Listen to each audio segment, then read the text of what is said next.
Hello everyone, good morning to all of you and welcome to exam classes. आज 11 फरवरी है। आज के इस वीडियो में हम 11 फरवरी के रिलेटेड सभी इंपॉर्टेंट करंट अफेयर्स को डिस्कस करने वाले हैं। क्वेश्चन यहाँ पे पूछा जा रहा है कि हाल ही में डेथ एनिवर्सरी और बाबा आमटे की ऑब्जर्व करी गई थी किस दिन को। तो करेक्ट आंसर है ऑप्शन डी, 9 फरवरी को। बाबा आमटे के बारे में क्या कहूँ, he was a great soul, great human being. इनका जन्म बाय द वे 26 दिसंबर 1914 को हुई थी और इनकी मृत्यु हुई थी 9 फरवरी 2008 को। इनको गांधी जी ने कहा था द फेयरलेस एस्पिरेंस, क्योंकि इनका पूरा जीवन काल देखें तो इन्होंने इंडिया के इंडिपेंडेंस स्ट्रगल में कंट्रीब्यूशन दिया।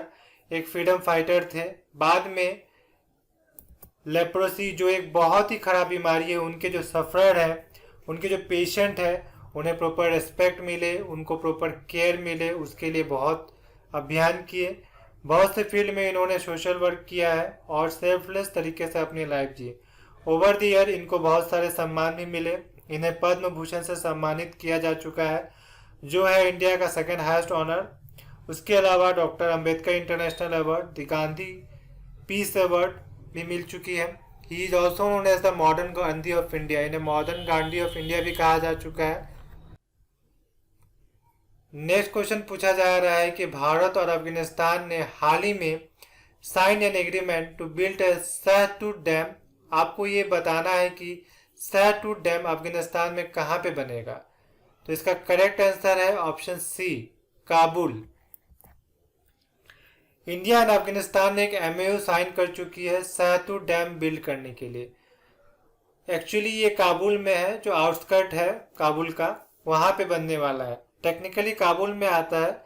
इस डैम के जरिए इंडिया ये कोशिश कर रहा है कि काबुल में जो लाखों लोग रहते हैं उनको स्वच्छ पानी पीने को मिल पाए। पीने के पानी का बहुत ही प्रॉब्लम है अफगानिस्तान में, स्पेशली इनके कैपिटल में। तो शाहतूत डैम ये प्रॉब्लम सॉल्व कर देगी। ये पानी बाद में इरिगेशन पर्पस के लिए, फार्मिंग के लिए और जगह भी इस्तेमाल कर पाएंगे। और ये सेकेंड मेजर डैम है जो इंडिया बिल्ड करेगा अफगानिस्तान में, after the India Afghanistan friendship dam. इन सब के अलावा अगर आप देखें तो India over the year 400 project cover किए हैं इन 34 प्रोविंसेस ऑफ अफगानिस्तान। उसके अलावा जो इनका पार्लियामेंट है वो भी इंडिया ने ही बनाया है अपने पैसों से। और अफगानिस्तान का जो कैपिटल है वो काबुल है। अफगानिस्तान का जो करेंसी है वो काफ़ी यूनिक है, अफगान अफगानी। तो काफ़ी इंपॉर्टेंट क्वेश्चन है एग्जाम प्रोस्पेक्टिव से। आगे बढ़ते हैं अगले क्वेश्चन की तरफ। यहाँ पे आपसे पूछा जा रहा है कि हाल ही में डिफेंस मिनिस्टर ने साइन किया है कॉन्ट्रैक्ट टू प्रोक्योर, मतलब खरीदने के लिए software defined tactical ship bond system. ये कम्युनिकेशन डिवाइस है। ये एक नया टाइप का कम्युनिकेशन सिस्टम है, बहुत एडवांस्ड है। और इसके लिए डिफेंस मिनिस्टर ने साइन किया है contract with BEL, Bharat electronics limited. इसका करेक्ट ऑप्शन है ऑप्शन डी, BEL। तो भारत इलेक्ट्रॉनिक्स लिमिटेड को 1000 करोड़ रुपए का कॉन्ट्रैक्ट दिया गया है और ये यहाँ पे प्रोवाइड करेंगे मिलिट्री फोर्सेस को, प्राइमरली इंडियन नेवी को, SDR tac, software defined radio tactical system. इससे जो आपस में बातचीत होती है, जो कम्युनिकेशन होती है, वो और ज़्यादा सेफ होगा, और ज़्यादा तेज होगा। और ये डिवाइस काफ़ी मॉडर्न है। नेक्स्ट क्वेश्चन बहुत ही ज़्यादा इंपॉर्टेंट है। हाल ही में इनमें से किसने डिसाइड की है to install warning system in इस प्रोजेक्ट इन हिल स्टेट। तो करेक्ट आंसर है ऑप्शन डी, NTPC। उत्तराखंड में जो फ्लड आया है उसमें इनको जो हाइड्रो प्रोजेक्ट है इसको काफ़ी डैमेज हुआ है। और डर अब सबसे बड़ा ये है कि कल को फिर से कोई ग्लेशियर गिर जाए, उस ग्लेशियर से बहुत बर्फ नदी में आ गया, फिर बाढ़ आ जाएगा। और इस बार भी इसने किसी डैम को, किसी रिजर्वायर को नुकसान पहुंचा दे और उस रिजर्वायर का पानी बह गया तो प्रलय जैसा सीन होगा। इसीलिए ये अर्ली वार्निंग सिस्टम इंस्टॉल कर रही है सारे प्रोजेक्ट में। तो जो भी इनका प्रोजेक्ट है हिल स्टेशन में, इन सारे प्रोजेक्ट में अर्ली वार्निंग सिस्टम इंस्टॉल करेंगे। बहुत ही इंपॉर्टेंट क्वेश्चन है। अगला क्वेश्चन पूछा जा रहा है कि हाल ही में किस देश ने अपने डिप्लोमेटिक रिलेशन सस्पेंड कर दिए हैं म्यांमार देश के साथ। तो करेक्ट ऑप्शन है ऑप्शन सी, न्यूजीलैंड। न्यूजीलैंड ने यह कहा है कि जिस तरीके से म्यांमार जो उनका आर्मी जनरल है ये अब तानाशाह बन गया है, जो वहाँ पे इलेक्टेड गवर्नमेंट थे उनके लोगों को जेल में डाल दिया गया है, तो ये गलत है।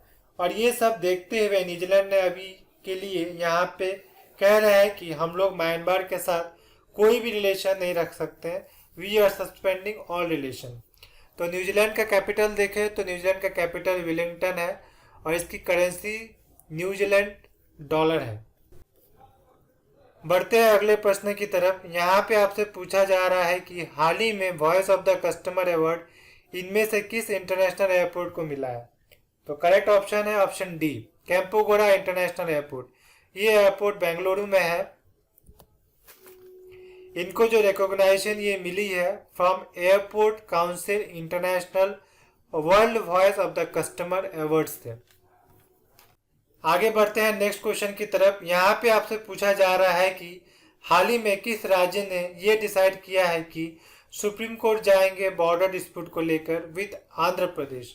तो इसका करेक्ट ऑप्शन है ऑप्शन सी, उड़ीसा।